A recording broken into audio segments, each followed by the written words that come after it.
नमस्कार दोस्तों, मैं सुनील बालोटिया और आप देखना शुरू कर चुके हैं सुनील बालोटिया ऑफिशियल। दोस्तों, आज हम बात करेंगे भारत के जो पड़ोसी देश हैं उनकी। हमने लास्ट जिक्र किया था कि आप कैसे याद रख सकते हैं कि बचपन में एमबीए किया। बै से बांग्लादेश, चीन, पाकिस्तान, पाकिस्तान, नै से Nepal, Myanmar MBA, Myanmar, Bhutan और अफगानिस्तान। तो आज हम उसी के सीरीज में आगे चलते हुए बात करते हैं चीन की। दोस्तों, आज थोड़ा सा टाइम लंबा लगेगा, लेकिन सोच समझ करके बैठिए, कॉपी पेन अपने हाथ में लेकर बैठिए। एक एक चीज को बारीकी से समझते हैं। और एक ये मेरा आपसे वादा है, जब आप क्लास छोड़ के जाओगे, है नहीं, जब ये वीडियो कंप्लीट करके जाओगे, तब आपको एक एक टॉपिक आपको याद हो जाएगा। कैसे कि भारत विवाद क्या है, भारत चीन का, कहाँ कहाँ ये दाव पेच फंसते हैं, उन सब को आप कैसे याद रख सकते हैं, बड़े ध्यान से सुनना। जो चीन है, चीन का और भारत के जो सीमा है वो कैसे कहाँ कहाँ लगती है, उसको कैसे याद रख सकते हो, ध्यान से सुनना। एक बार क्या था, एक जम्मू घूमने के लिए गए कोई परिवार से। जम्मू गए तो जम्मू के अंदर लद्दाख में गए, और लद्दाख में क्या देखा, जो हिम थी ना, बर्फ चलती हुई देखी।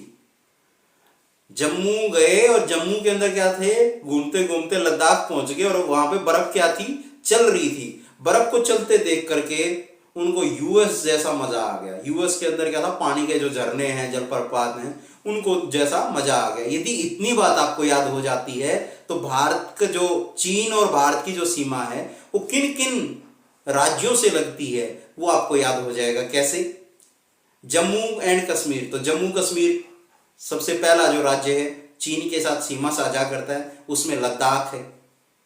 लद्दाख जो, तो दूसरा लद्दाख की हम बात कर लेते हैं कि लद्दाख है। उसके बाद कौन सा, कहाँ पे गए, लद्दाख में, जम्मू कश्मीर के अंदर लद्दाख देखा, और लद्दाख के अंदर हिम क्या थी, चल रही थी, हिम चल रही थी। तो हिमचल से हिमाचल, हिमाचल।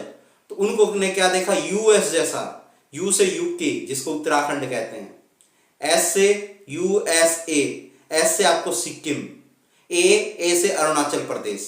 तो ये जो राज्य हैं ये चीन के साथ सीधी सीमा साझा करते हैं। और आज हम बात करते हैं जो सीमा जो चीन है वो किन किन क्षेत्रों में लगती है और क्या विवाद था, उनको डिटेल से समझने की कोशिश करते हैं। तो दोस्तों, सबसे पहले क्या था, जम्मू कश्मीर गए। जम्मू कश्मीर गए तो जम्मू कश्मीर के अंदर सबसे पहला आता है लद्दाख, लेह लद्दाख। तो लद्दाख एक क्षेत्र है जो चीन के साथ सीधी सीमा साझा करता है। तो इसके अंदर क्या होता है कि एक गलवान घाटी आपने बहुत सुना होगा। चीन के बॉर्डर पे जम्मू कश्मीर के अंदर लद्दाख एक क्षेत्र है, और लद्दाख के अंदर पड़ता है गलवान घाटी। गलवान घाटी का इसमें क्या है कि गलवान घाटी है, और गलवान घाटी के अंदर सीधा भाग जो अक्साई चीन है उससे मिलता है। उससे मिलने के कारण क्या होता है कि जो नियंत्रण क्षेत्र है उसके अंदर आपस में झड़प होती रहती है, कि इधर से जो चीन है वो कहता है कि अक्साई चीन जो क्षेत्र है वो मेरा है, भारत इसको अपना अभिन्न अंग मानता है कि हमारा क्षेत्र है। तो उसको लेकर के आपस में चलता रहता है ये मतभेद। और अक्साई चीन जो है, ये जो लद्दाख है उसके पूर्वी भाग में पड़ता है। लद्दाख के पूर्वी भाग में अक्साई चीन ये क्षेत्र पड़ता है। और इसके अंदर जो नियंत्रण को लेके, और बात करें इसकी इंपॉर्टेंस क्या है, भाई महत्व क्यों लड़ाई करते हैं, तो इसका क्या है कि लद्दाख, एक पहली बात तो वहां पे बर्फ ज्यादा है, ठंड ज्यादा है। तो ठंड ज्यादा होने के कारण क्या होता है, इसका राजनीतिक जो सामाजिक महत्व तो है ही है, इंपॉर्टेंस वहां पे। सामाजिक कैसे, वहां पे लोगों का रहन सहन है, सांस्कृतिक धरोहर है, और दूसरा उनकी सुंदरता। जो अक्साई चीन जो क्षेत्र है वहां की सुंदरता बड़ी है, क्योंकि वहां पे फुहारे, कभी जाने का मौका लगे, मुझे तो नहीं लगा है, लेकिन आप जब जाने का मौका लगेगा तो आप देखना कि वहां पे एक जन्नत है। और जन्नत को आप, क्योंकि ये अक्साई चीन है वो चीन के साथ जोड़ता है, और वहां पे दोनों के आपस में मतभेद होता रहता है। दूसरा जो क्षेत्र आता है वो गलवान घाटी, अक्साई चीन के बाद चीन से लगता हुआ जम्मू कश्मीर के अंदर ही गलवान घाटी है, जो पीछे लास्ट बहुत चर्चा में रहा था, जो सेना के साथ जो मुठभेड़ हुई थी।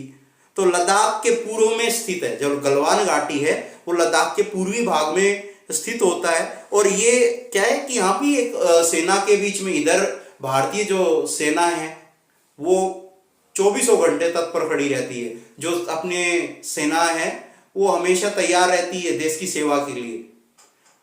और वहाँ पे इधर चीन की सेना है, इधर भारत की, दोनों आपस में तत्पर तैयार रहती हैं, तो वो सुरक्षा के हिसाब से। और बात करें इसकी इम्पोर्टेंस की, तो इनकी क्या है, इम्पोर्टेंस बहुत है, क्योंकि पहली बात तो वहाँ ऊंचाई ज़्यादा है, ऊंचाई ज़्यादा होने के कारण बर्फ़ ज़्यादा पड़ती है, ठंड ज़्यादा है, तो ऑक्सीजन की दिक्कत होती है वहाँ पे जाने में, रहने में। जो वहाँ जाते हैं तब समझ आता है ये चीज़ है कैसे। तो ये इसकी इम्पोर्टेंस। बाद में सैनिक जो टुकड़ियाँ हैं जो अपने साथ, कल भी हमने बात की थी कि जो सैनिक हैं वो एक अलग ही देश की सेवा के लिए तत्पर रहते हैं। तो उसी की बात हम कर रहे हैं कि सेना के जवान हैं वो बड़े बहादुर होते हैं, तो उसी क्षेत्र में क्या करते हैं, रक्षा करते हैं। ये गलवान घाटी थी। उसके बाद तीसरा जो क्षेत्र आता है पियोंग तसो झील।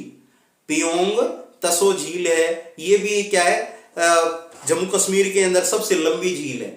और इसके एक साइड में भारत पड़ता है तो दूसरी साइड में चीन पड़ता है। दूसरी तरफ उत्तर में तो भारत है और इसके दूसरी साइड में चीन पड़ता है। और इसकी इंपॉर्टेंस क्या है, क्योंकि वहां पे लोग घूमने के लिए, देखने के लिए आते हैं, जो पर्यटक हैं, जो नागरिक हैं, क्योंकि वहां की सुंदरता है। दूसरा, दोनों साइड में घूमने के लिए इंपॉर्टेंस हो गया, प्राकृतिक सुंदरता है।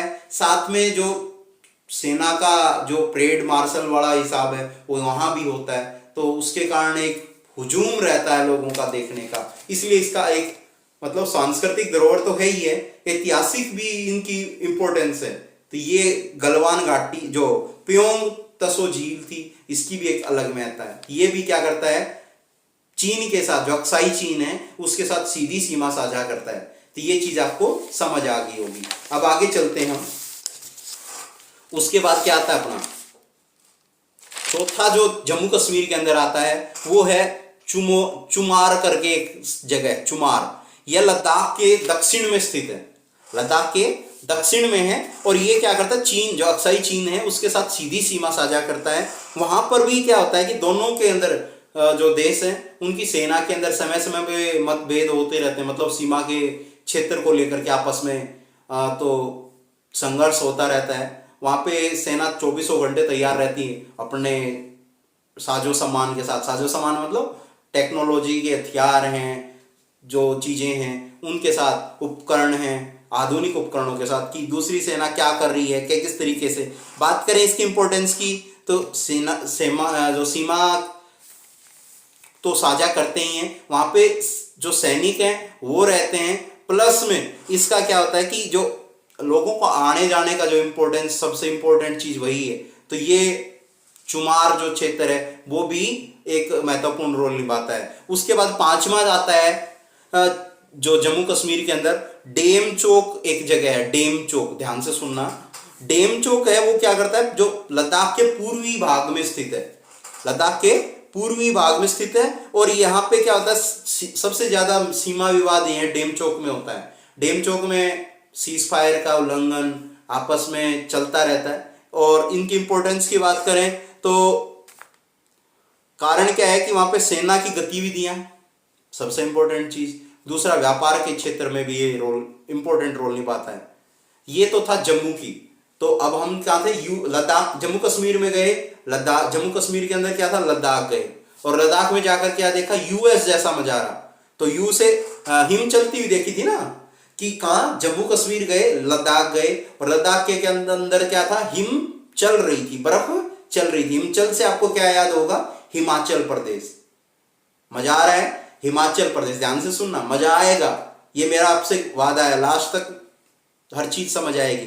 हिमाचल प्रदेश है, तो हिमाचल प्रदेश का क्या है, अलग बहुत इंपॉर्टेंट रोल है, क्योंकि हिमाचल प्रदेश और जो चीन है वो दोनों सीमा साझा करते हैं। तो उसमें कौन कौन से हैं, हिमाचल प्रदेश में सबसे पहले तिब्बत जो है, अक्सर तिब्बत के साथ सीधा सीमा साझा करते हैं। इसमें सबसे पहला आपका आता है किन्नौर। किन्नौर एक क्षेत्र है, किन्नौर, लाहौल स्पीति, किन्नौर है, लाहौल स्पीति एक जिला है वो है, और तीसरा किन्नौर लाहौल स्पीति ये क्या करते हैं, लद्दाख से सीधी चीन के साथ हिमाचल प्रदेश के अंदर सबसे सीधी सीमा साझा करते हैं। इसमें बात करें हम लाहौल की, सबसे पहले किन्नौर की। किन्नौर क्या है, हिमाचल के उत्तर पूर्वी भाग में, किन्नौर जो क्षेत्र है हिमाचल के उत्तर पूर्वी भाग में है और ये चीन के साथ सीधी सीमा साझा करता है। बात करें इसकी इंपॉर्टेंस की, भाई बात इतनी इंपॉर्टेंट क्या है, क्योंकि कहते हैं कोई भी बात होती है तो जब तक वो जरूरी ना हो, इंपॉर्टेंट ना हो, तब तक उस बात का इतना जोर नहीं होता। तो इस किन्नौर की इतनी इंपॉर्टेंस क्या है, क्योंकि प्राकृतिक सुंदरता बहुत है सॉरी, प्राकृतिक सुंदरता कैसे, क्योंकि वहां की चीजें देखने से बनती हैं, वहां की बर्फ इस तरीके से गिरती है, घाटियां हैं, तो वो चीजें इंपॉर्टेंट हैं। दूसरा, सेब के बाग हैं, वहां पे सेब के बाग हैं, और सेब के बाग होने के कारण क्या होते हैं, व्यापार के क्षेत्र में सबसे इंपॉर्टेंट जो रोल निभाता है वो किन्नौर है। दूसरा, हिमाचल प्रदेश के अंदर लाहौल और एक स्पीति दो जिले हैं। लाहौल ये क्या है, सबसे इंपॉर्टेंट क्या है, दुर्गम क्षेत्र है, सबसे मतलब पहाड़ी तरीके से बर्फ पड़ती रहती है, तो बर्फ पड़ती रहती है तो क्या होता है, टेम्परेचर माइनस में होता है, वहां की आना जाना बड़ा मुश्किल होता है। और दूसरा, वहां पे आम आदमी के लिए तो सबसे तगड़ी प्रॉब्लम ये होती है कि चढ़ना बहुत मुश्किल है इतनी ऊंचाई पे, कभी मौका लगे तो जाके देखना वहां पे। दूसरा क्या है कि तिब्बत से अक्साई जो चीन था उसी के तिब्बत जो क्षेत्र है, तिब्बत के अंदर क्या करते हैं, सीमा साझा करते हैं तिब्बत से, तो वहां पे सीमा साझा करने के कारण जो दोनों जो देश हैं उनकी सेनाएं इस एरिया के अंदर रहती हैं, मतलब वो उनके सीमा के क्षेत्र की तरफ चीन की सेना है और अपने वाले हिस्से में लाहौल और स्पीति जो क्षेत्र है वहां पे भारत की सेना रहती है। ठीक है, इसकी इंपॉर्टेंस आपको बता ही दी कि ये पहाड़ियों, बर्फ की पहाड़ियों से ढका रहता है, तो देखने के इसके कारण पर्यटकों का हुजावड़ा ज्यादा रहता है, मतलब हुजूम रहता है। दूसरा, सांस्कृतिक धरोहर के रूप में भी इंपॉर्टेंस है, सांस्कृतिक विरासत, लेकिन वहां पे बौद्ध जो लोग हैं वो भी ज्यादा जाते हैं, धार्मिक अपने वाले जो हैं वो भी ज्यादा जाते हैं। तीसरा जो आता है हिमाचल प्रदेश के अंदर, सीप कीला दर्रा, ये क्या होता है, हिमाचल प्रदेश के प्रमुख इंपॉर्टेंस है इस दर्रे की, जो सीप कीला जो दर्रा है इसका क्या है कि ये किन्नौर जिले को, जो किन्नौर जो जिला है ना, हमने लास्ट में बात की, किन्नौर जिले को जोड़ता है और ये व्यापार की दृष्टि से इंपॉर्टेंट रोल निभाता है। यहाँ पे जो भी चीन के साथ व्यापार होता है तो ज्यादातर जैसे जूट का हो या जो सील की कपड़े हैं, जो चीजें, जो चावल हैं, सेब हैं, उन चीजों का जो व्यापार के हिसाब से इसकी बहुत इंपॉर्टेंस है। आज से नहीं, प्राचीन काल से, जब से सांस्कृतिक धरोहर विरासत वो तो है ही है, तो इसके कारण भी इसका इंपॉर्टेंट सीप कीला दर्रा का ज्यादा रहता है। और इसके कारण जो लद्दाख, उसके बाद क्या था, ये तो हो गया हिमाचल वाला हो गया, इतना ही था हिमाचल में। उसके बाद हिमाचल के बाद आता है क्या था, जम्मू का। सबसे पहले हमने क्या बात की, जम्मू गए, जम्मू जाकर के क्या देखा, लद्दाख देखा, और लद्दाख में क्या थी, हिम चलती हुई देखी, तो हमने हिमाचल देख लिया। उसके बाद किसका नजारा देखा, यूएस से, तो हम बात करते हैं यू से, यूके, उत्तराखंड। दोस्तों समझ आ रहा होगा, लेकिन गारंटी है ध्यान से सुनोगे तो समझ आएगा, नहीं तो सर के ऊपर से चला जाएगा। बहुत सारे कहेंगे सर मजा तो बहुत आया लेकिन याद नहीं हो पाया, लेकिन गारंटी है आप भूल के दिखाना, आपको याद होगा ही होगा। यू से यूके, उत्तराखंड की बात हम कर रहे हैं कि उत्तराखंड के अंदर जो चीन से लगते हुए क्षेत्र कौन कौन से हैं। उत्तराखंड में सबसे आता है पिथौरगढ़ जो जिला है ना उत्तराखंड, और उत्तराखंड के अंदर पिथौरगढ़ एक जिला है, वो क्या करता है, चीन के साथ सीधी सीमा साझा करता है। इसके अंदर क्या है, वो तिब्बत के भाग से सीमा साझा कर, जो तिब्बत चीन का एक हिस्सा है तिब्बत, वहां पे। क्योंकि दूसरा इसकी सबसे इंपॉर्टेंट चीज क्या है, जो पिथौरगढ़ जिले की, वो प्राकृतिक सुंदरता। आप में से कईयों के दिमाग में आ रहा होगा सर अब प्राकृतिक सुंदरता से क्या मतलब है। प्राकृतिक सुंदरता मीन्स जैसे आपने झरने देखे होंगे, देखे हैं झरने, जो घाटियां, कई जगह किले आपने पुराने टाइम में देखे होंगे, इसी तरीके के वहां किले नहीं है, लेकिन वहां प्राकृतिक सुंदरता है।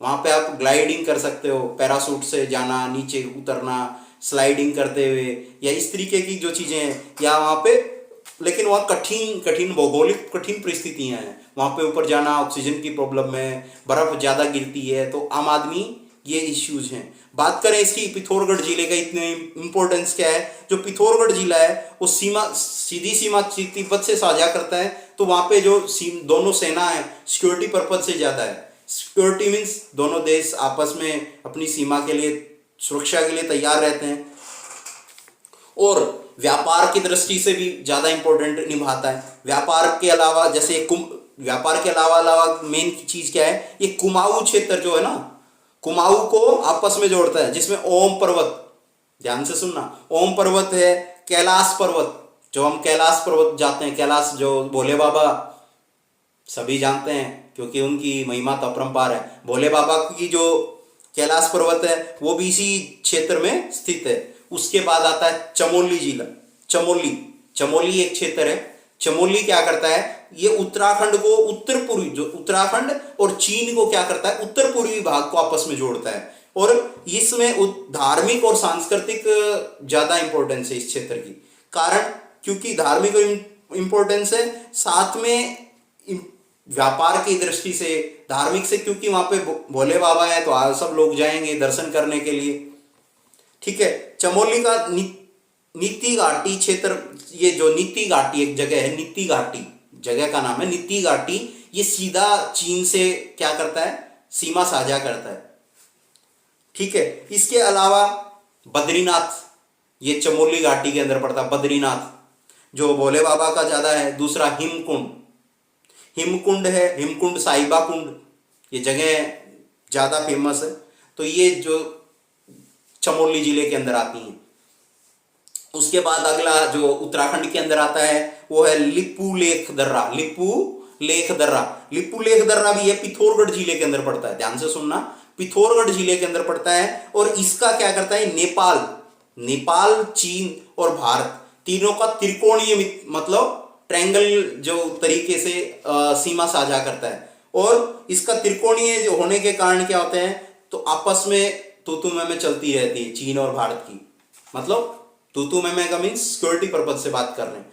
ठीक है, इससे लिपू जो दर्रा है उसमें कैलाश, मानसरोवर, ये इंपॉर्टेंस भूमिका निभाते हैं। कैलाश है, मानसरोवर है, कैलाश पर्वत आपने सुना होगा। और भारत और चीन के व्यापार के लिए भी ये जो लिपू लेख दर्रा है ना, वो बहुत तगड़ा रोल निभाता है, क्योंकि इसी दर्रे से प्राचीन काल में जो भी व्यापार होता था, ज्यादातर सिल्क का हो या चावल हो, सेब हो, या और जो भी छोटी मोटी चीजें, वो उसके अंदर जाती थी। उसके बाद चौथा आता है नीति दर्रा भारत और उत्तराखंड, भारत यानी भारत के अंदर से उत्तराखंड और उधर चीन, दोनों का क्या करते हैं, सीमा साझा करते हैं। चीन और उत्तराखंड की नीति लेख जो दर्रा है ना, नीति दर्रा क्या करते हैं, आपस में जोड़ते हैं।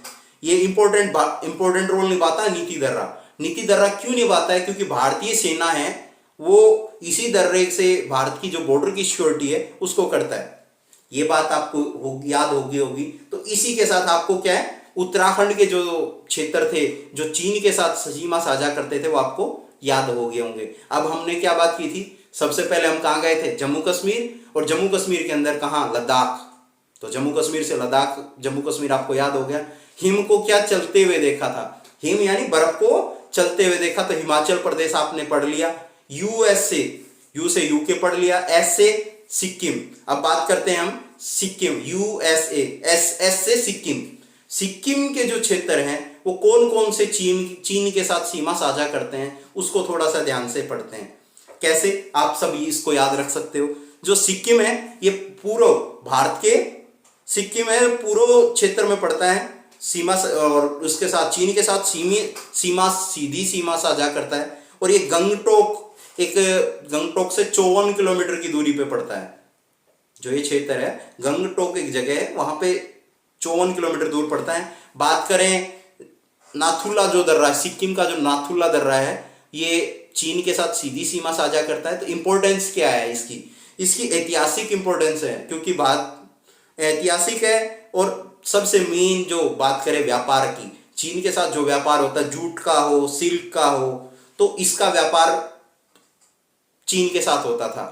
किसके साथ? चीन के साथ। नाथुला दर्रा जो है सिक्किम के अंदर, नाथुला दर्रा क्या करता था? चीन के साथ व्यापार करते थे उसके माध्यम से। लेकिन भारत और चीन के बीच एक युद्ध हुआ था 1962 में, आप सबको याद होगा, नहीं याद है तो थोड़ा सा याद कराते हैं। भारत और चीन के बीच में 1962 में एक युद्ध हुआ था। उस युद्ध के बाद जो नाथुला दर्रा है ना, उस सिक्किम के अंदर से जो चीन को जोड़ता है, उस क्षेत्र को या उस दर्रे को, उस रास्ते को बंद कर दिया गया था। लेकिन व्यापार के दृष्टिकोण से सन 2006 में नाथुला दर्रा को दोबारा से चालू किया गया और आज जो ज्यादातर चीन के साथ जो व्यापार होता है वो नाथुला दर्रा के माध्यम से होता है। ठीक है, ये बात नाथुला दर्रा की इंपॉर्टेंस आपको समझ आ गई होंगी। अब बात करते हैं इसका अगला, सिक्किम के अंदर दूसरा जो भाग कौन सा है, वो है जेलेपा दर्रा। जेलेपा दर्रा क्या करता है? सिक्किम के पूर्वी भाग में पड़ता है। वीडियो लंबा जरूर हो रहा है लेकिन ध्यान से समझना, एक एक चीजें आपको कहीं रटने की जरूरत नहीं पड़ेगी, ऐसे याद होंगी। कैसे? सिक्किम के पूर्वी भाग में होता है और ये सिक्किम और चीन के, भारत यानी भारत के अंदर सिक्किम और सिक्किम के दूसरी साइड में चीन, ये सीधी सीमा साझा करते हैं। और सीमा साझा करने के बाद बात करें इसकी इंपॉर्टेंस की, तो भारतीय सेना है तो जो सीमा साझा कर रहे हैं वो पास पास होने के कारण सबसे इंपॉर्टेंट चीज क्या है? सेना के प्रोस्पेक्ट से ज्यादा इंपॉर्टेंट होती हैं। और इसके अंदर तिब्बत, ये चीन और भारत की आपस को जोड़ता है, ये इंपॉर्टेंट है। उसके बाद तीसरा जो है सिक्किम के अंदर डोकलाम पठार, ये बहुत इंपॉर्टेंट, आपने बहुत सुना होगा डोकलाम विवाद क्या है, डोकलाम विवाद। तो आज हम बात करते हैं डोकलाम विवाद की, डोकलाम पठार की, विवाद नहीं, डोकलाम पठार है। ये चीन और भारत के मध्य, भारत के अंदर सिक्किम राज्य के अंदर पड़ता है डोकलाम पठार। ये क्या करता है? भारत के अंदर सिक्किम उधर भूटान और चीन, ये तीनों का ट्रायंगल आपस में जोड़ता है। यानी भारत डोकलाम क्या करता है? डोकलाम पठार क्या करता है? भारत, भूटान और सिक्किम को आपस में जोड़ता है। और ये सन 2017 का एक विवाद सुना होगा, जो चीन और डोकलाम के अंदर विवाद हुआ था, सेना के बीच में आपस में भिड़ंत हुई थी या मुठभेड़ हुई, समझ सकते हैं। तो वो चीजें 2017 का विवाद था। ये डोकलाम पठार सिक्किम राज्य के अंदर पड़ता है, डोकलाम क्षेत्र, डोकलाम का पठार, वहां पे हुआ था ये।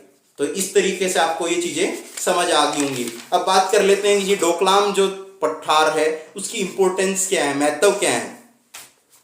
डोकलाम की बात करें तो ये सामाजिक क्षेत्र से भी बहुत इंपॉर्टेंट है। सामाजिक दृष्टिकोण से कैसे? क्योंकि वहां पे भारत के जो लोग हैं, जैसे धार्मिक क्षेत्र के प्रोस्पेक्ट से बात कर रहा हूं, तो वहां पे दर्शन करने के लिए लोग जाते हैं। साथ में सेना के हिसाब से बात करें तो सेना वाली बात रही तो सेना, जो भारत के जो सैनिक हैं, जो देश के बहादुर सेना है, वो इसी क्षेत्र में डोकलाम पठार के पास रहती है। तो इसलिए भी ये क्षेत्र बहुत इंपॉर्टेंट रोल निभाता है, क्योंकि इसको सेंसिटिव क्षेत्र भी कहा जाता है।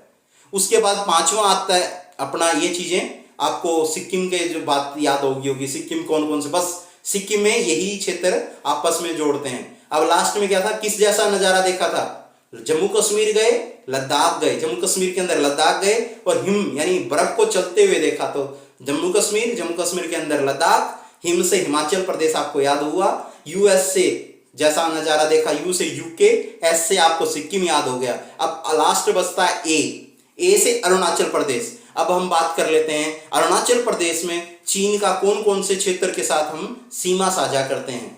तो अरुणाचल प्रदेश में सबसे पहला आता है तवांग जिला, जो तवांग जिला है ना अरुणाचल प्रदेश राज्य के अंदर। तो ये जो अरुणाचल प्रदेश के पश्चिमी भाग में पड़ता है, जो चीन के साथ सीधी सीमा साझा करता है। और इसका इंपॉर्टेंस की बात करूं तो ये चीन के सीधी सीमा साझा करने के कारण सिक्योरिटी के प्रोस्पेक्ट से बहुत इंपॉर्टेंट रोल निभाता है। और ये तवांग है ना, भारतीय सेना वहां रहती है और उसके कारण केंद्र में जो विवाद का कारण है ना, वो यही क्षेत्र बना रहता है, तवांग जो जिला है। कारण क्योंकि वहां पे सीमा पास में है, तो दोनों के सेंसिटिव क्षेत्र जिसको कह सकते हैं। तो ये बात आप याद रखोगे। उसके बाद दूसरा आता है अरुणाचल प्रदेश का दूसरी जो जगह है वेस्ट कामेंग जिला। वेस्ट कामेंग जिला है, ये अरुणाचल के पश्चिमी भाग में पड़ता है। अरुणाचल के पश्चिम भाग में है, जो चीन के साथ सीधी सीमा साझा करता है। और बात करूं इंपॉर्टेंस की, तो वही सेना वाली बात है, सुरक्षा से, प्रोस्पेक्ट से, धार्मिक क्षेत्रों के हिसाब से ये इंपॉर्टेंट रोल निभाता है। उसके बाद तीसरा जो है अरुणाचल प्रदेश के अंदर अंजाम जिला। अंजाम क्या है, ये अरुणाचल प्रदेश के पूर्वी भाग में और सीधी सीमा साझा करता है चीन के साथ, और इंपॉर्टेंस सेना के हिसाब से है। तो यही चीजें हैं। लास्ट बचता है अरुणाचल प्रदेश के अंदर चौथा जो क्षेत्र है वो ऊपरी सुबनसिरी जिला है। ऊपरी सुबनसिरी जिला जो है ये अरुणाचल प्रदेश के मध्य में पड़ता है, जो चीन के साथ सीधी सीमा साझा करता है, और सीमा के नजदीक होने के कारण ये क्या है, सेंसिटिविटी क्षेत्र माना जाता है। कारण दोनों साइड से सेनाएं तैयार रहती हैं अपने लिए। तो आज हमने जो चीन है और भारत का क्या विवाद था, ये सारी चीजें मैंने डिटेल से आपको समझाने की कोशिश की हैं। हाँ दोस्तों, लंबा जरूर हो गया है ये टॉपिक, लेकिन आज के बाद भारत चीन के कौन कौन से क्षेत्र में क्या क्या क्षेत्र कैसे मैच करते हैं, वो आप इस वीडियो को ध्यान से जब भी देखोगे एक एक टॉपिक आपको याद हो जाएगा। कहीं किसी बुक में पढ़ने की या रटने की जरूरत नहीं है। मैं नहीं कहता कि हर चीज मत पढ़ो, लेकिन इतना पढ़ो कि आपको हर चीज याद हो जाए। लेकिन दोस्तों, अपनी एक उम्मीद है कि आप सबको याद हो गया होगा कि कौन कौन से क्षेत्र कैसे मैच करते हैं, क्या है। तो आज आपको ये जो भारत चीन का विवाद कहो, सीमा क्षेत्र कहो, किस किस क्षेत्र से, किस किस राज्य से कैसे मैच करती हैं, वो आपको याद हो गया होगा। यदि दोस्तों इतनी देर तक आप यहां तक पहुंच गए हो, तो मैं आशा करता हूं कि वीडियो आपको पसंद आया होगा। और यदि वीडियो पसंद आया है तो दोस्तों अपने दोस्तों के साथ ज्यादा से ज्यादा शेयर करें, और ये बताएं कि ये टॉपिक आपको कैसा लगा, और आगे चल के आप किस टॉपिक पे वीडियो चाहते हैं, अपनी राय कमेंट बॉक्स में जरूर दें। तो इसी के साथ आपने जो इतना कीमती समय अपना दिया, उसके लिए बहुत बहुत धन्यवाद।